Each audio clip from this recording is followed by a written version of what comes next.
This was by far the best episode of this series so far, man. A lot of good things happened, and to my dismay, there has been a few problems that occurred in this episode, which was not to my liking. I gotta be honest, I am not gonna sugarcoat anything. This is just how I feel, and hopefully you guys understand on my concerns so far. Now, let's get to the good stuff first, because there's more good than bad. Now, I'm gonna just say right now, man, I really love the OST for this series. The OST is very underrated. Nobody really talks about it. I think it just makes the battles much more interesting. It hypes it up way more. And the animation, man, the OST just makes the battle much more exciting. When there's a hit, when there's a collision, it shows it, man. The animation makes it perfect. You could see the air pressure hitting against each other, the waves it causes, the dust imploding. It's very well done. It makes the impact much more real. You actually feel the impact coming. Animation, OST, the match. I love how they are explaining rugby, which is my problem with Yuri. So yes, I'm very thankful that they are explaining how rugby works. I have never played rugby, and I'm gonna tell you right now too. I'm pretty sure I speak for everybody. I thought rugby would be almost the same as football, just without the whole padding and stuff. It is not. It is not even close. One of the main changes in this sport is when you get tackled, the game is still on. It's still going. So you could have fucking 20 men on top of you, pounding on top of you. That did not sound right. It could get much more violent than football. And there's this whole tug and war thing. Instead of pulling, you actually push against each other. So it's like 10 men on each side ramming into each other and trying to get the ball, man. It's very violent. That's what they're trying to tell us. This game could be very fucking violent. So a broken shoulder, a dislocated knee, that's probably the norm in this sport. They're letting us know that, and we are instantly aware of it. I am starting to like Seki-san's character much more than I did since the beginning, man. We get a little flashback with him. They show him as a first year. He was in this team, which they didn't really care about winning, man. Seki-san was not like that. They played against Keijo in his first year. They got decimated. They got destroyed. And after 1 hour after the whole battle was over, you could see Seki-san still training under the rain, still trying to persevere, still trying to get better, trying to evolve, trying to mature.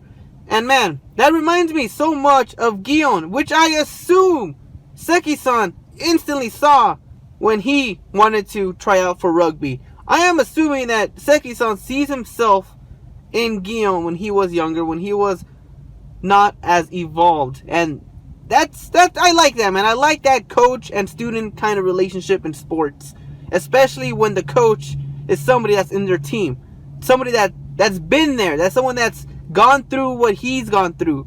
So transitioning from that, why the fuck did Saki-san bench Gion? Now, I got two theories on why he did that. First, he's trying to use him as a trump card. He's trying to do a little surprise attack on the opposing team. Because, you know, Gio's little. Nobody expects much from Gio. And we know how Gio is, man. He has the will and determination that pretty much trumps everybody. Seki-san is using him as a trump card. Or he wants Gio to look at the match and understand how it's really played. Because we get some dialogue from the girl and from Gio. And from that dialogue, man, Gio doesn't really know how to play, man. He doesn't know shit about the sport. And that's, you know, that's a first. I think that's a first in the animes I've seen about sports, where the main character doesn't know shit about the sport. He only knows how to tackle people. That's all he talks about. Other than that, I can't think of another logical explanation why he would bench Gio. Probably one of the most valuable players in the team. Now that I'm done talking about the positives, let's get to the negatives, man. I said Seki-san was a good character right now, man. That is the complete opposite of Sumiyaki's character so far, man. I did love how they focused on Sumiyaki's trauma from start to end, man. They didn't try to rush it. They didn't just try to mention it at the very end, you know, the last 5 minutes and then try to rush it, trying to resolve it as fast as possible. No, they started from the beginning, man. The very first scene you could see as he was walking into the opposing school, he was shaking a bit. He was nervous. He didn't want to do this. I like that. I really fucking like that. I love the build up to it, but man, the payoff was just fucking horrible, man. I did not like it at all.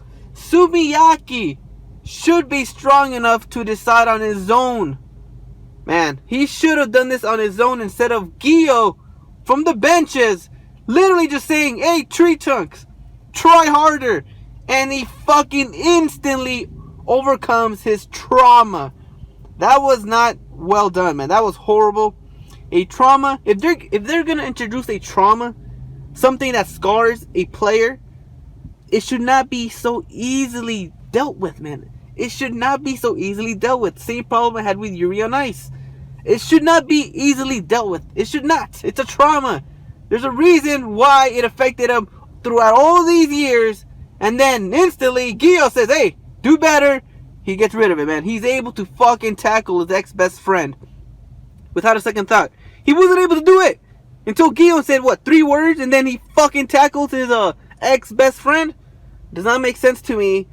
And if you disagree, man, I'm sorry, but that's just fact. Nothing too big. It's not really too big. I was already not a fan of Sumiyaki's character. He was okay. I tolerate him. So, you know, this whole resolve, how it was ass pulled pretty much. I did not like it, but, you know, that's how I felt about his characters from the beginning. Seki-san, on the other hand, he's developing into a nice character. Gion's still simple-minded, but, you know, I'm pretty sure we're going to get more of him later on. And we got that pretty boy who seemed pretty intimidating at the very end. It looks like he's getting ready. You know, it would make sense now they're getting ready because, you know, Seki-san's backstory was that his teammates did not care. And I'm pretty sure right now he has a full team that wants to win, which is very exciting. And I can't wait for that, man. I predict they're going to lose. Again, man, I'm not saying I want them to lose because I don't like them as a team. I mean, they're all most of them are first years. So it would make sense if they would lose and they would learn from it. That would just add more for the character. They would give them something to strive for. Because if they win already, that wouldn't really make sense. Because, you know, in this episode, they also established that Keijo is a very good team. They're not easy to be taken care of. They are semi-finalists. They gave the champions a run for their money. These guys are a legit team. So, I don't predict they will win. I predict they'll have a good match. I'm enjoying the match, just the same, man. I do enjoy the match. Don't let those negatives distract from the review. I still like the anime. It's just some concerns leading to the future of the show. So, yeah. That is pretty much all. Oh, no, there's one more thing, man. And it's about Keijo. I'm just say right now, man, straight up, I do not like the designs of Keijo. Keijo looks like a fodder team, man.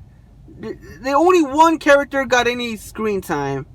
He looked like the Crimson Chin from the Fairy Parents with that fucking huge ass chin.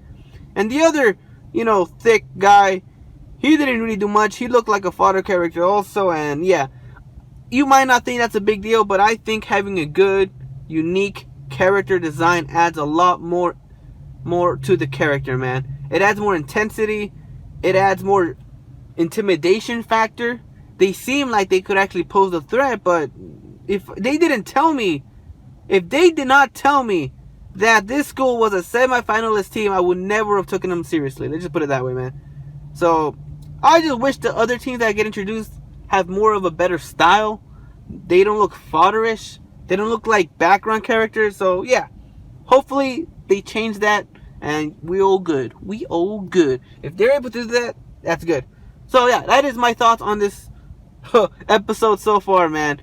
Again, man, more positives than negatives. I just wish they fixed the negatives, and yeah.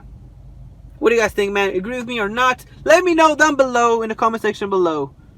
See you on the next video, guys. Sayonara.